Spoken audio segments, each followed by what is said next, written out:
प्रभु श्री राम विष्णु जी के 7वें मानव अवतार थे और माता सीता उनकी धर्मपरायण पत्नी, जो माता लक्ष्मी का अवतार थी। पद्म पुराण के अनुसार भगवान श्री राम ने सरयू नदी में स्वयं की इच्छा से समाधि ली थी। लेकिन क्या आपको भगवान श्री राम की जल समाधि की पूरी कहानी पता है? माना जाता है कि प्रभु राम ने जल समाधि लेने से पहले हनुमान जी को एक बड़ी जिम्मेदारी से अवगत कराया।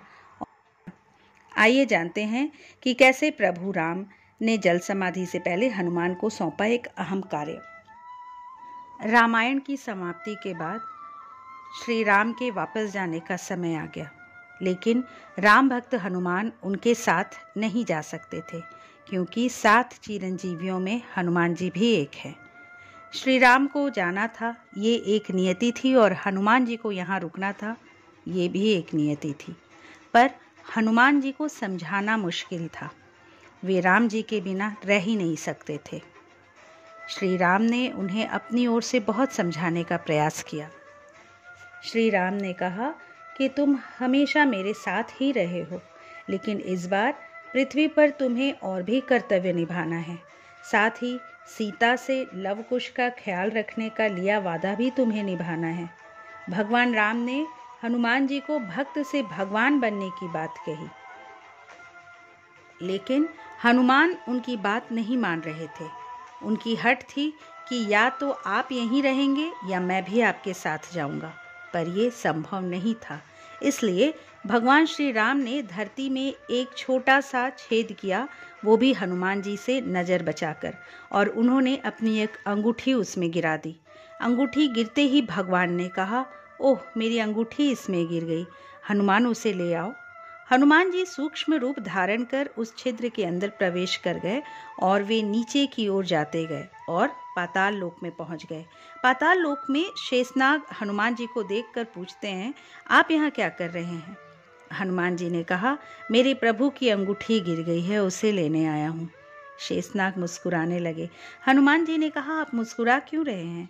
तो शेषनाग ने कहा, आपको फिर से प्रभु श्री राम ने छल से भेज दिया, देखिए।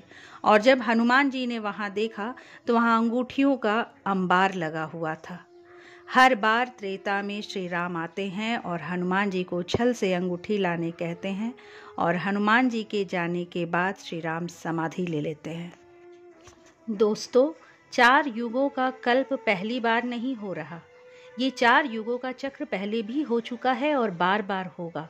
मतलब ये है कि काल चक्र अपने आप को दोहराता जाएगा।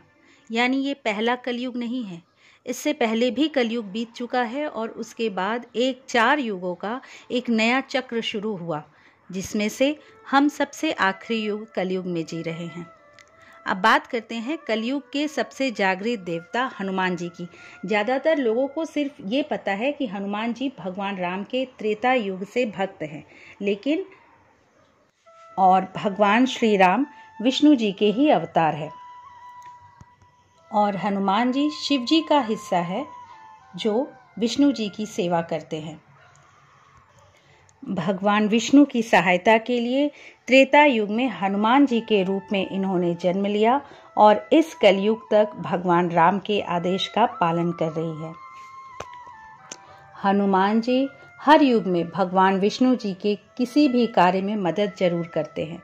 सतयुग में वो विष्णु लोक में श्री विष्णु जी के साथ रहे, और त्रेता युग में जब विष्णु जी को राम जी बनकर आना पड़ा तो उनकी सहायता के लिए उन्होंने हनुमान जी के नाम के वानर के रूप में जन्म लिया, जिसने बाद में सिद्धियां हासिल कर ली और राम जी के जाने के बाद देवता बने, और राम के भक्तों की सहायता के लिए आज तक धरती पर रुके हुए हैं।